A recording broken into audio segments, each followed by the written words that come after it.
Welcome to my allotment, plot 3 in North Warwickshire. Well, I'm celebrating 12 months on my plot and it's been very enjoyable.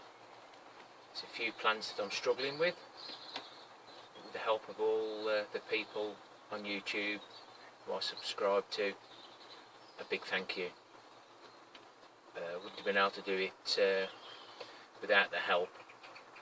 I just wished I'd actually started taking videos when I actually first got here, but I wasn't brave enough. I'm only just brave enough to sit in front of the camera now. The rhubarb leaf tea insecticide. It seems to have worked really well. I've planted all my brassicas now, and if you remember on the last one of the last episodes, I did say that I'd seen about 100 whitefly. Most of those I crushed on the plant. On planting them, I've only seen 2. So with the brassica cage, the netting, it stopped the whitefly getting to the plants. But the mix I done was just a little bit too much. So in the future, if the whitefly, well, when the whitefly return, I'll be making some more. But I'm going to change the recipe just a little bit. It's far too much. So for rhubarb leaf tea insecticide, I'm going to use 1 litre of boiling water to 150 grams of rhubarb leaves. In a separate bowl, I'm going to use 25 grams of old soap bits to 0.8 litres of water until it's dissolved. So once we've got the boiling water for the rhubarb leaves boiling away 30 minutes, allowed to cool, and then we're going to mix them together vigorously. I'll show you in a minute how the rhubarb leaf tea is separated. But I had a little problem with one of the critters on the peas. I don't know the name of it, but I remember Nora Hepburn saying that she had to spray hers. It tends to cut the leaves. So I just sprayed them with the rhubarb leaf tea insecticide and they disappeared. So a little bit of experimentation. It's supposed to kill even caterpillars, but I think you've really got to stop the old cabbage white butterfly getting there in the first place. Nettle tea, that's been stewing for 2 weeks now, and I've just started to pour it through a sieve into larger containers. We'll show you that shortly.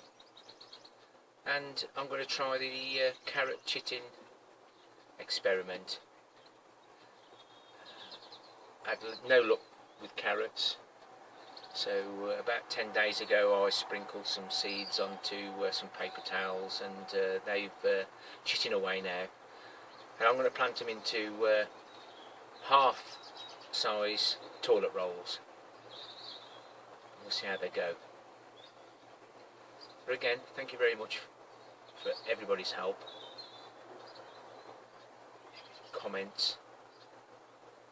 Love the comments. I always, after I've watched a video, I'll leave some sort of comment to everybody I watch, just to know that I'm there watching. If I don't make any suggestions or comments as such, it's because I've enjoyed the video. Anyway, let's move on, and we'll have a look at this carrot chitting experiment. So you'll have to hold on tight.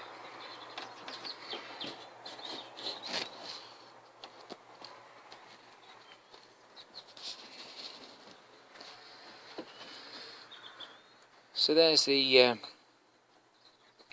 carrot seeds germinating away in the tub, and there is the carrot seed with the taproot, and I've been planting those into the toilet rolls with the root facing down, and we'll see how it goes. While we're in my potting shed, sowing shed, potting up shed, whatever you want to call it, I shall have to give it a proper name, I think. We'll have a look around. Here are some more of my lettuce stroke. I've never had rocket before, so we've planted some of that and some of the other regular lettuce that we've been trying. That's what's left of the celery at the moment. I've planted the rest in the polytunnel. It's only been a day or two, and they love being in open soil, and they seem to have shot up. My second sowing of turnips, when I try and find a spot for them, I'm literally planting in between other plants at the moment, just to make good the ground I've got.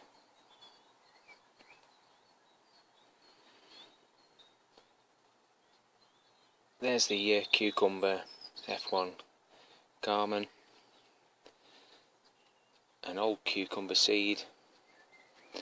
Don't know what sort they're going to be, but I don't mind a cucumber's a cucumber. There are a couple of peppers. Somebody saved the seeds from Aldi. There's a chap here that Gary, he does give me odd plants. Really big help since I've been here. Another cucumber there, and then a courgette F1 Defender. My third lot of spring onions. Seem to have done quite well with them. That's White Lisbon. And I'm not copying you, Nora. Honest. And there's my beetroot.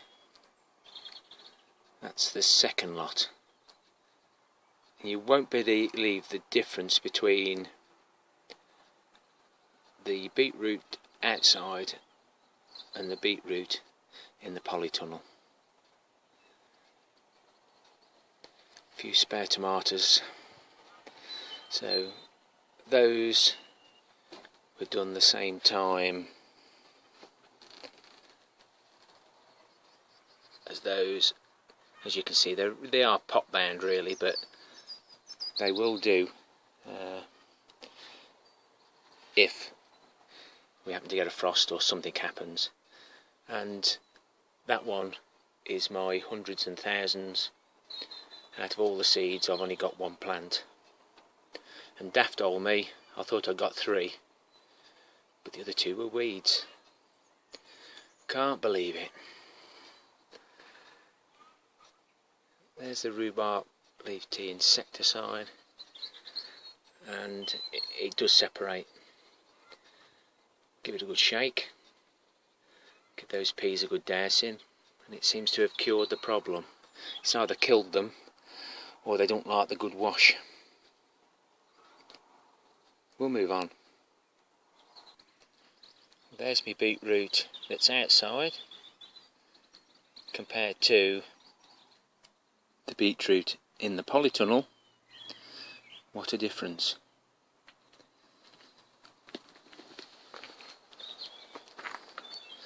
So I think any space I've got in here, we'll have a few more beetroot, because I do like me pickled beetroot. We'll have more of it this year, no doubt. The nettle tea. I'm just straining it at the moment.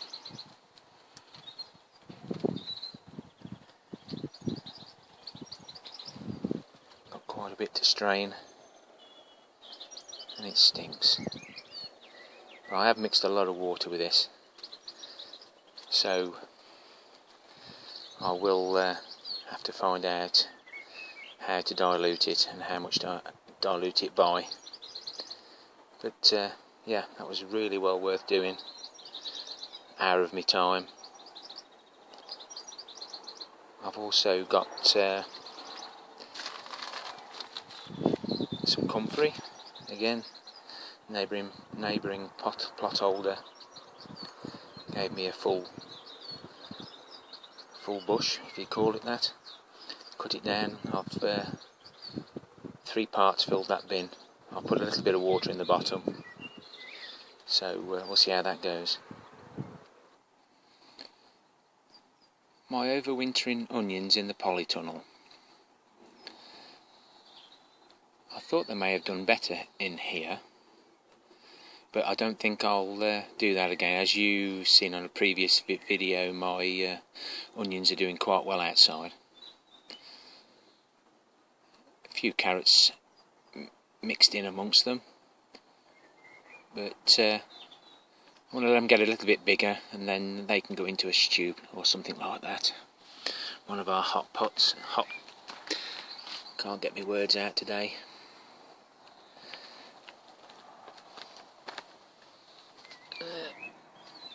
Broad bean. Now these have done well. Higher, higher, higher.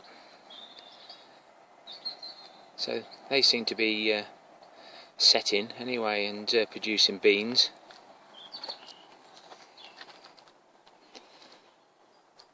Just hope these potatoes don't get much bigger. I've looked back on some of the videos, and what a wonderful allotment diary you can make throughout the growing season, to see how things change. Again, these peas went in November. Higher. Yeah, they must be what, 4 foot. And we've taken 8 pea pods off.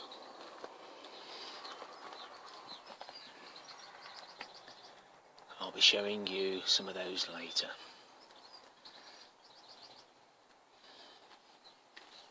It's a mixture of moneymaker and gardener's delight. They're the 2 main tomatoes I've grown, other than the tiny Tims which are going outside, which will be the trailing ones, and the hundreds and thousands.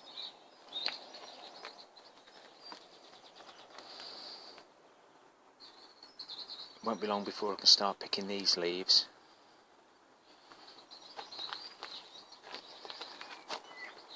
And the celery is in. We've had quite a bit of water, so I've absolutely drowned the beds in here. Just a quick look at the red gems. Beautiful looking plant. Lovely colour.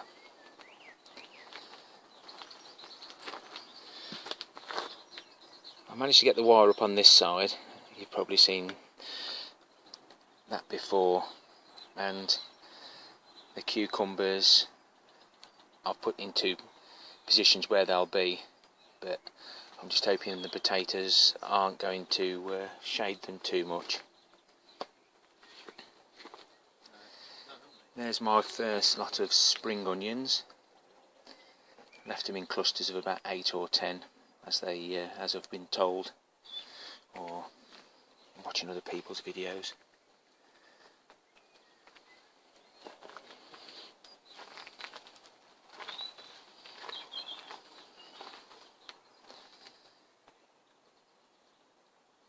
courgettes seem to be doing quite well in the ground.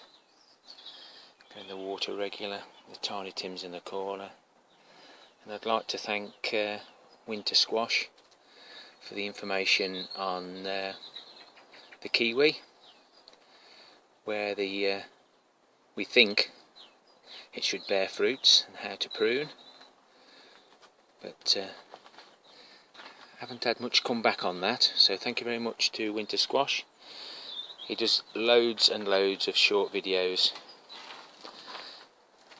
I can't keep up with them, but it's nice to have a look at the one or two that are of interest to us. There's me Atlantic Giants. One's going in my leaf mould. One's going into my old compost bin. One's going up to me father's allotment into the horse manure pile. And I'll dot the other two about. They're not looking as good, but good germination on those. Take a look outside. The radishes are doing well this time. I've just been sprinkling quite a few in, but not too many. And they've all been germinating. And another week's time I'll be putting another row in, or 2 rows, between the lettuces. I do find that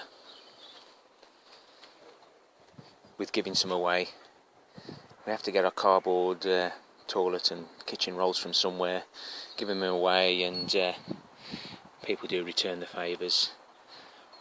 The leeks, they're going out today. The onions this side and the leeks the other, they're still going. I'm not going to throw them away yet. First lot of sweet corn.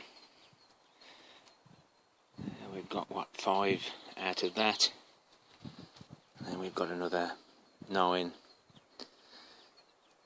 growing there. I put them on the combi boiler for 2 days and they germinated. Just hardening them off now. They'll be going out shortly.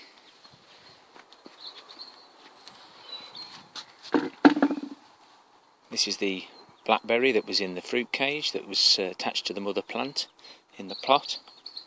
I'm going to find a little area for that in there somewhere. And we've got watermelons, butternut squash and honeydew melons there. We'll go in the brassica cage. There's 102 plants in here, so going on the spraying of the rhubarb leaf tea insecticide, that's why I've cut down the recipe. You don't want waste, so depending on how many plants you've got, you can adjust the recipe. Now we've got club root on this site, so each plant has been growing in pots to get them a little bit pot bound, and they've had a handful of lime in the hole, spread around the outsides. At the back, I've got the F1 calabrese, broccoli, we've got pointed cabbage, round cabbage, kale. So hopefully that'll do us. Then up the middle we've got the Brussels sprouts and the purple sprouting broccoli, which will be the overwintering. So I've this row of 3 there down the middle, so it shouldn't touch the sides of the net to attract the butterflies, and hopefully that'll help them support each other. I think I've planted everything a little bit too close together, but hey, Smaller is better. This row of runner beans has had some of the material out the compost bin in the bottom. The other row I've got hasn't. So we'll see if there's any difference with having that material that's probably water retaining. See what difference it makes. But this fleece has just kept the wind off, and they've started to climb the canes.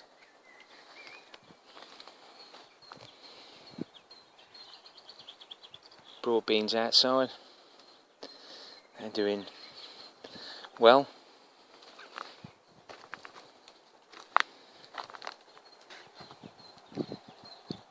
That's the row of peas that I've put the rhubarb leaf tea insecticide on, and that seems to have stopped the leaves being eaten. This is where the main sweet corn's going. A block of 14, I think, or however many plants survive. And there's my French beans. Just got 2 more stations down there to fill as soon as I get some more plants up here. Some of the seeds rotted off, too much water. So the second row of French beans will go there. By that time the lettuce will be used, so then I can extend the sweet corn across. You've got to use every space in your allotment. The peas, that's my first lot of peas. No flowers yet, but they look reasonably healthy. This is my second row of runner beans. These are the seed I saved, and like other people are having problems with the germination, with the roots coming to the top and the plant diving down to the bottom. I'll show you one of those shortly. That's still in the pot. So we'll compare this row with the other row. This row has only had the usual preparation. This is one of the runner beans that went mad. It's righted itself now, and the roots have sort of pushed down a little bit from where the seed had opened, but on Jim's allotment he's had problems. I've had 6 or so do the same, and other people who subscribe to his channel and comment have had problems also. Never had them before. So I think when we actually put them in the ground they're probably deeper and you probably don't see it, but yeah, that has happened to me as well. My evening sunflowers, they need a little bit more support now. I did try and transplant them, but until they've got a decent root ball on, I think you do more damage, so they're going to stay in there a little bit longer. Some are going home and some are going up against the runner beans. So where I kept my spent compost last year is now my compost bin. There's the leaf mould, and I'm going to plant an Atlantic giant in the top. It's an experiment. And then last year's compost it's been taken out and put into that runner bean row, and the rest has gone under where all these pumpkins, cucumbers, courgettes and anything I've got room for that I can't get in the polytunnel. And then I've left about 6 inches, maybe a foot of old compost, which obviously the juices would have drained down into the soil, and I'm going to put an Atlantic giant in there, perhaps with something else.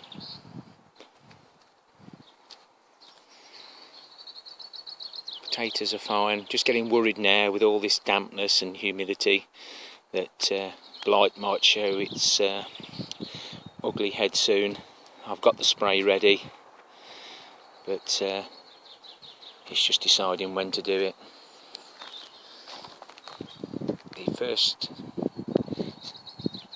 planting in the kitchen rolls of the parsnips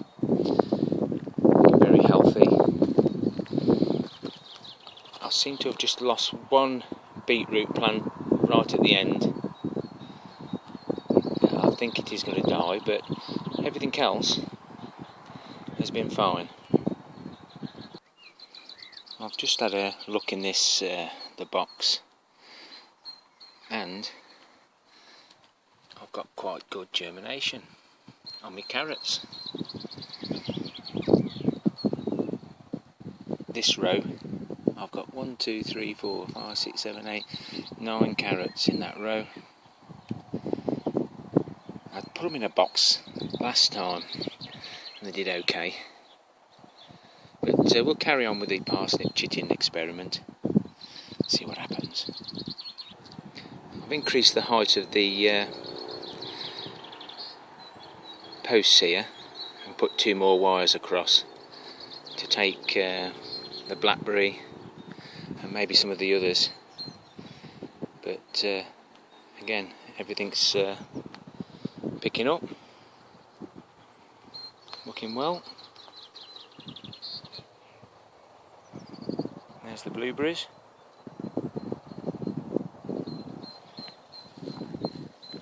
So this ground hasn't really grown anything for quite a while.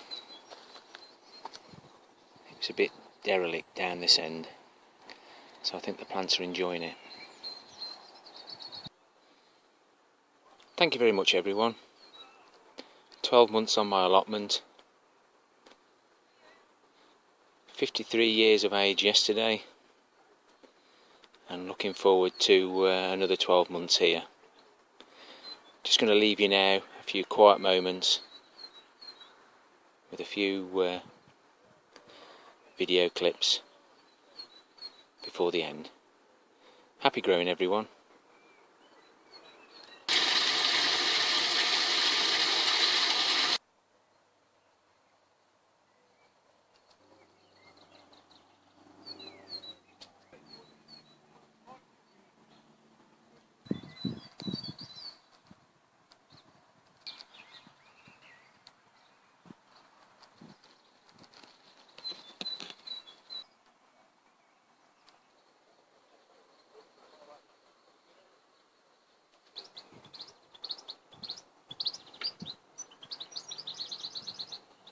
Happy growing everyone.